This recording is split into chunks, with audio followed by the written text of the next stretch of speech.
Hi, I'm Sarah. Today, I'm going to read you the story of Phoenix, which is titled like this: I brought flowers for Mother's Day, but she wouldn't let me in. You're not welcome here. For months later, I bought a house and threw a party. They stormed over, yelling, "How dare you pretend to be poor?" My answer silenced them. Well, let's go. My name is Phoenix. I'm 32, and I got a phone call that changed everything. It was from my Aunt Linda, who I hadn't talked to in a few months, but always had a good relationship with. "Phoenix, honey, I need to talk to you about something," she said, sounding worried. "I had this really disturbing dream last night about your parents. I know you haven't spoken to them in years, but I think you should try to make peace with your family." I sighed. My aunt was the only family member I still talked to, and she knew the whole story about why I'd cut contact with my parents and siblings 10 years ago. "Aunt Linda, I don't know if that's a good idea. Please, Phoenix, just think about it. Mother's Day is coming up. Maybe that would be a good time to reach out." I didn't really want to do it, but for my aunt's sake, I was willing to consider it. She'd always been good to me, and if it would give her peace of mind, maybe I could try. But to understand why this was such a big deal, I need to go back 10 years. I was 22 and had just graduated college with a degree in investment management. I'd landed my first job at an investment company and was living in a small rented apartment trying to build my career. Then my grandmother died. She was my dad's mom, and she'd always been kind to me.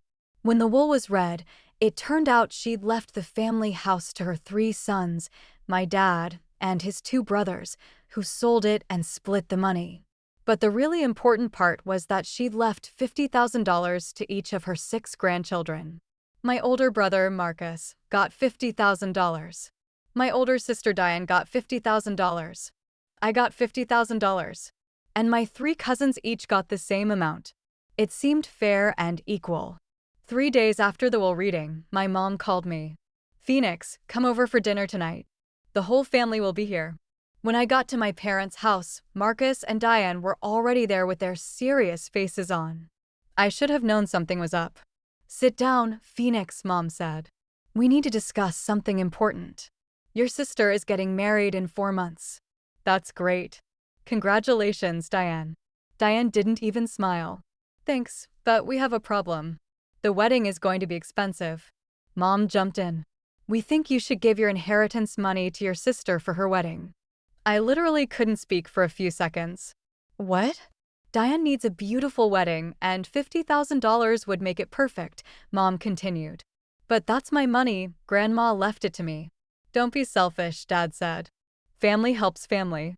"But Marcus got $50,000 too. And so did our cousins. Why should I be the one to give mine up?" "Because Diane needs it more than you do," Mom said. I stood up. "No, I'm not giving up my inheritance. That money is mine, and I'm going to use it for my future." Diane's face turned red. "You're such a greedy brat. If you don't give me that money, you're not invited to my wedding." "Fine by me. I'm not going to be blackmailed." That's when Dad exploded. "Get out of this house. You're selfish and greedy, and we don't want anything to do with you anymore. As of right now, you're not part of this family." I was shocked. I'd known my parents always treated me differently than my siblings, but this was beyond anything I'd expected. "Are you serious?" "Dead serious," Mom said. "Don't come back here until you're ready to do the right thing." I left without another word. I was hurt and angry, but I wasn't going to give in to their demands, and they meant what they said. After that dinner, none of them contacted me. Not once. I waited for weeks, thinking someone would call to apologize or at least try to work things out. But the phone never rang. I tried a couple times to reach out. I sent birthday texts to my parents and siblings, but they never replied. After a few months of being ignored, I stopped trying. Meanwhile, I took that $50,000 and invested it in a medical startup that was just getting off the ground. I researched it carefully and believed in what they were doing. 5 years later, that startup went public and my investment was worth $2 million. I didn't stop there. I took some of those profits and invested in an artificial intelligence company that was developing neural networks. I kept working at my investment firm, but I was also building my own portfolio on the side. After another 5 years, my total net worth hit $10 million. And through all of this success, my family never knew. They'd cut me off completely. So, they had no idea what I was doing with my life or how well things were going for me. Which brings me back to Aunt Linda's phone call. Mother's Day was 2 weeks away, and I decided maybe it was time to try one more time. I bought a beautiful bouquet of flowers and drove to my childhood home. I hadn't been there in 10 years. It looked exactly the same. I knocked on the door and Mom answered. When she saw me, her face went through a bunch of different expressions. Surprise, confusion, and finally annoyance. "What are you doing here?" she asked. "Hi, Mom. Happy Mother's Day." I held out the flowers. "I just wanted to see if we could talk and maybe work things out." She didn't take the flowers. Behind her, I could see Dad, Marcus, and Diane with their spouses. Diane had 2 little kids now who I'd never even met. I tried to step forward. "Can I come in?" Mom blocked the doorway. "You're not welcome here. Just accept that and leave." The door slammed in my face. I stood there for a few minutes with the flowers, feeling like an idiot. I'd really thought maybe enough time had passed that we could at least try to be civil. I drove back to my apartment and called Aunt Linda. "How did it go, sweetheart?" She wouldn't even let me in the door. "Oh, honey, I'm so sorry. If they're going to treat you like that, then maybe you shouldn't keep trying to make peace with them." After that, I was done trying to reconcile with my family. Aunt Linda was right. If they were going to treat me like that, I shouldn't keep beating my head against the wall. But the rejection actually motivated me to do something I'd been thinking about for a while. With $10 million in my investment accounts, I was still living in a rented apartment. It was a nice place, but it wasn't mine. I decided it was time to buy my own house. I called a realtor and told her exactly what I wanted. "I need a 3-bedroom house with a large backyard and a swimming pool." She showed me several options over the next few weeks. The house I fell in love with was in a great neighborhood, modern design, beautiful kitchen, huge master bedroom, and the backyard was perfect with a pool and plenty of space for entertaining. The asking price was $850,000, but I offered the full amount in cash. The seller accepted immediately, and we closed within 3 weeks. Just like that, I was a homeowner. Moving day was exciting. I'd been accumulating furniture and decorations for years, waiting for the right place to put them. The house looked amazing once everything was set up. I called Aunt Linda to share the news. "Phoenix, that's wonderful. I'm so proud of you." "Thanks. I was thinking of having a housewarming party. Would you like to come see the place?" "I'd love to. Can I tell some of the other relatives? I know they'd want to see what you've accomplished." "Please do, but Aunt Linda, don't invite my parents or Marcus and Diane. I don't want them there." The housewarming party was set for 4 months after that terrible Mother's Day visit. I invited my friends from work, college buddies, and told Aunt Linda she could bring whichever relatives she wanted. The day of the party arrived, and my house filled up with people. It felt amazing to have my own space and share it with people who actually cared about me. My cousins from my dad's side came, the ones who'd also inherited money from Grandma. They were walking through my house with their jaws on the floor. "Phoenix, this place is incredible," my cousin Jake said.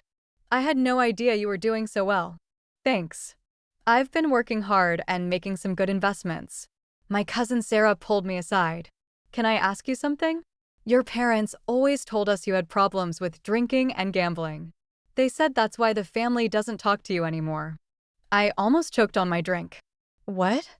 "Yeah, they've been saying for years that you're an alcoholic who wastes all her money gambling. Is that not true?" I was shocked. My parents had created this whole fake story about me to explain why we didn't talk. "Sarah, do I look like I have a drinking or gambling problem to you?"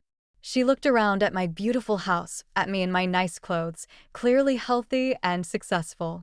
"No, you definitely don't." "So, what really happened?" "It's complicated. Let's just say we had a disagreement about money and leave it at that." I didn't want to get into the whole inheritance drama at my own party. I just shrugged it off and tried to enjoy the evening. The party was going great. Everyone was having fun. The food was delicious. And people kept complimenting me on the house. I was feeling really good about my decision to cut ties with my toxic family and build my own life. Then there was a loud knock at my front door. I opened it, and there they were. "Mom, Dad, Marcus, and Diane all standing on my doorstep looking furious. What the hell is this? Mom demanded, pushing past me into the house. Why didn't you invite us to your housewarming party? Because you wouldn't even let me into your house on Mother's Day. You slammed the door in my face, remember? Dad was looking around the house with wide eyes. How did you afford this place? That's none of your business. Mom started yelling, you've been lying to us all these years. Pretending to be poor when you're obviously rich. Only successful people can afford houses like this. The whole party had gone quiet. Everyone was staring at the scene my family was making.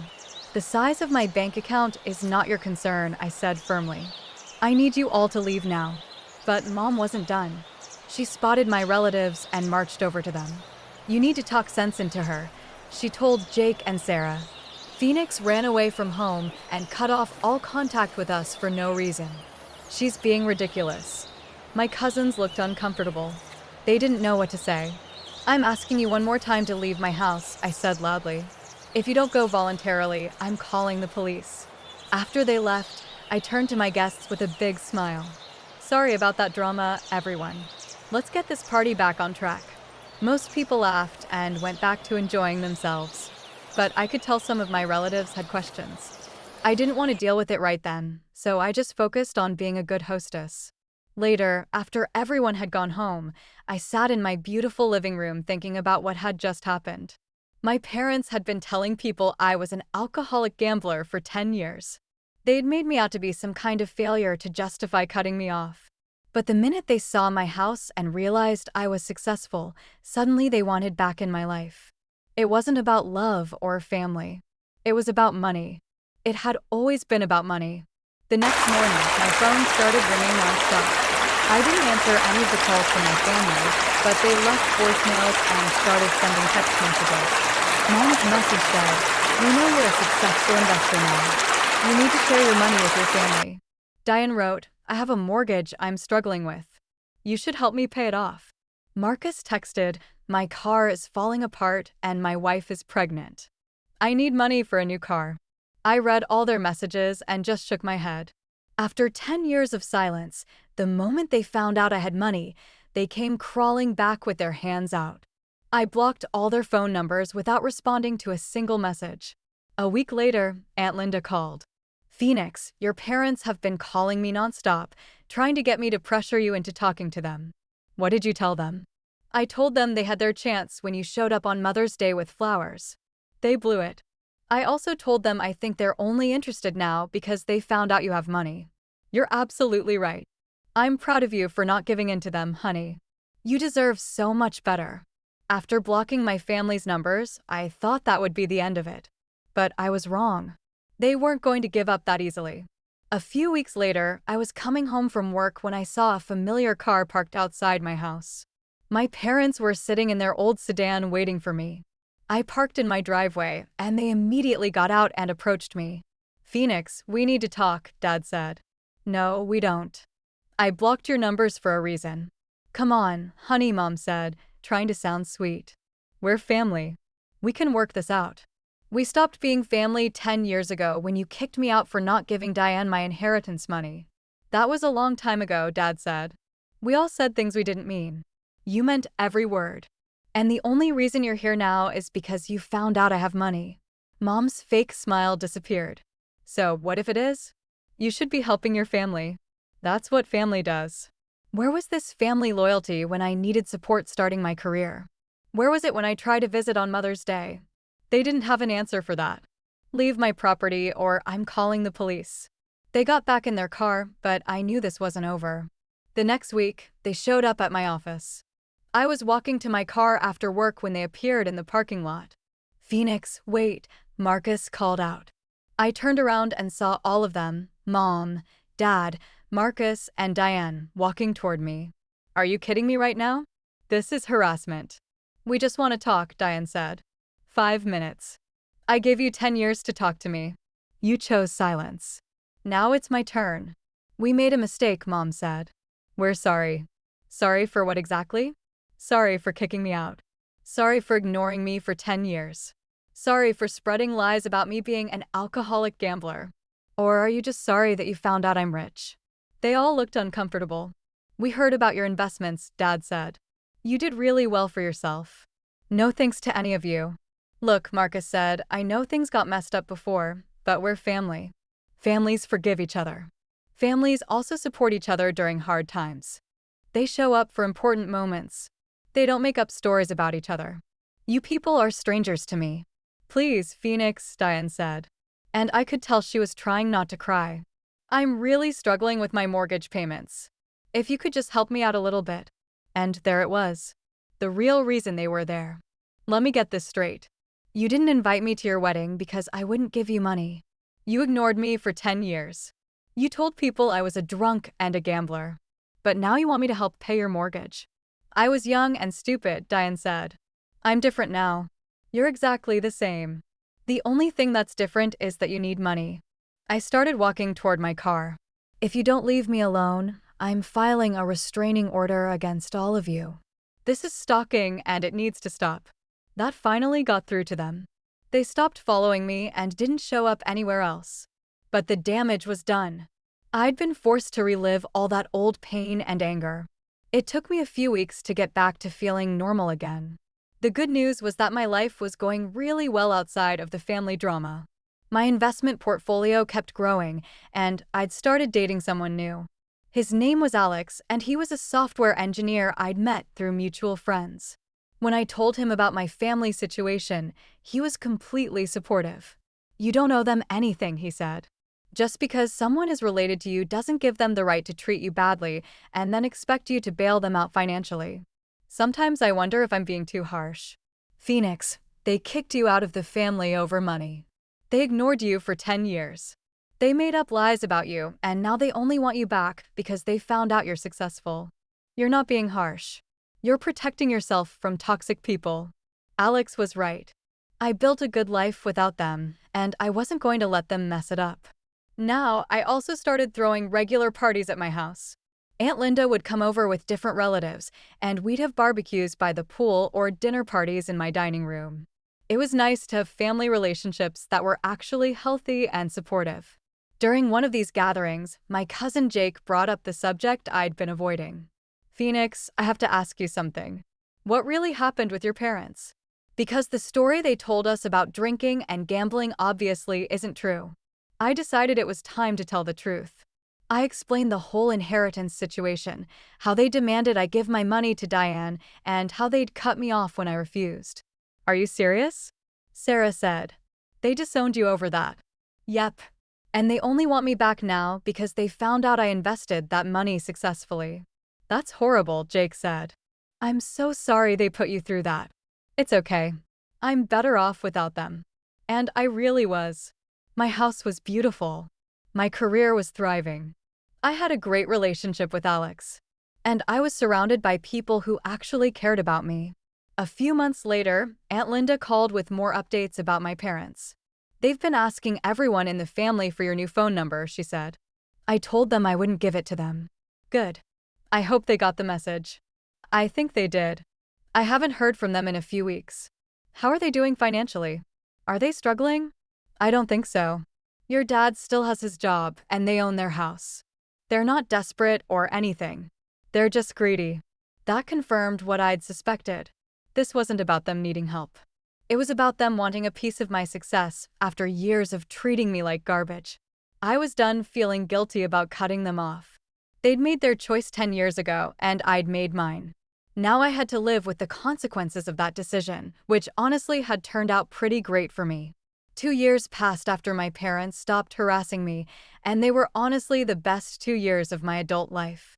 My investment portfolio had grown to over $15 million, and I'd gotten another promotion at work. Alex and I had moved in together, and we were talking about getting engaged. My house had become the center of a wonderful social life. I hosted monthly dinner parties, holiday gatherings, and summer barbecues by the pool. Aunt Linda was always there along with my cousins and other relatives who'd become like real family to me. During one of these parties, Jake pulled me aside. Phoenix, I need to tell you something. Your parents have been asking me about your parties. What do you mean? They found out from someone that you host these big gatherings. They wanted to know if I could get them invited. I laughed. What did you tell them? I told them it wasn't my place to invite people to your house. If they wanted to come, they'd have to ask you themselves. And did they? No.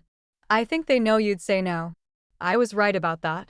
After everything they'd put me through, they had to know there was no way I'd welcome them back into my life just so they could enjoy my house and my success.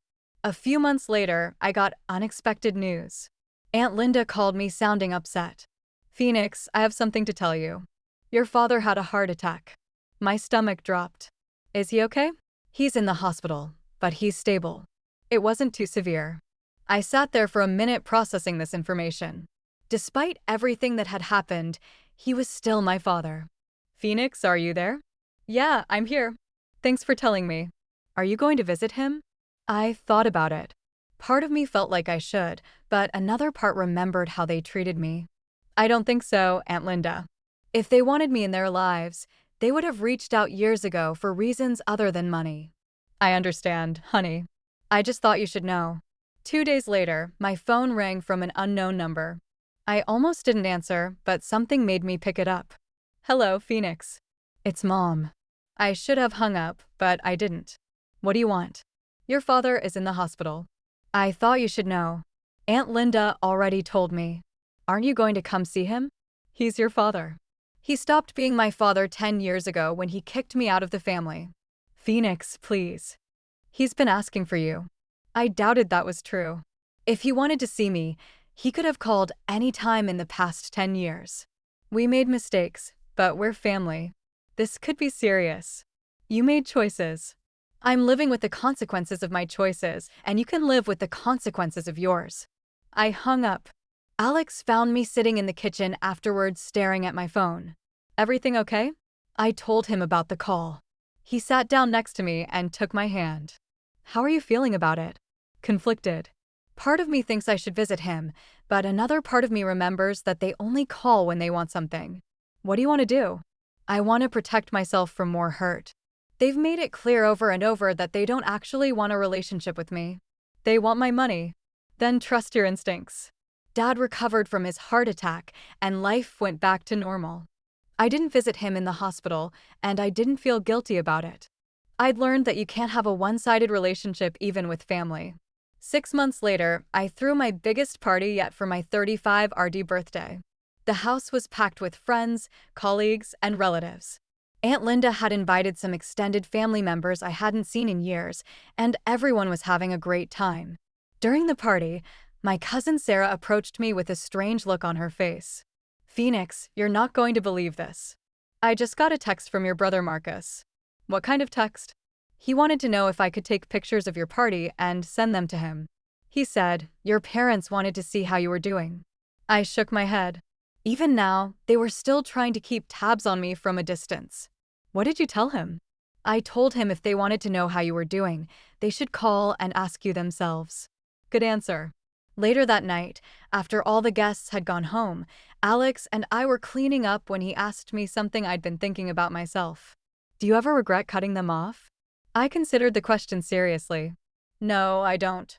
My life is so much better without their drama and manipulation. I have real relationships now with people who actually care about me. Even with everything that's happened, they're still your family. Being related to someone doesn't automatically make them family. Family is about love, support, and respect. These people in my life now, I gestured around the house. They're my real family. And that was the truth. Aunt Linda, my cousins, my friends, Alex, these were the people who celebrated my successes without jealousy, who supported me during difficult times, and who loved me for who I was rather than what I could give them. My biological family had made their choice 10 years ago when they decided money was more important than relationships. I'd made my choice too, and I was living a happy, successful, peaceful life because of it. 3 years had passed since that disastrous housewarming party confrontation, and my parents had never stopped trying to find ways back into my life. But they'd never once apologized or acknowledged what they'd done wrong. They'd never asked about my life or shown genuine interest in who I'd become. It was always about what they could get from me. I was done feeling bad about protecting myself from toxic people, even when those people happened to be related to me. I built a beautiful life surrounded by people who truly cared about me. and I wasn't going to let anyone destroy that. My house was filled with laughter, love, and genuine relationships. My career was thriving. My romantic life was happy, and I had peace of mind.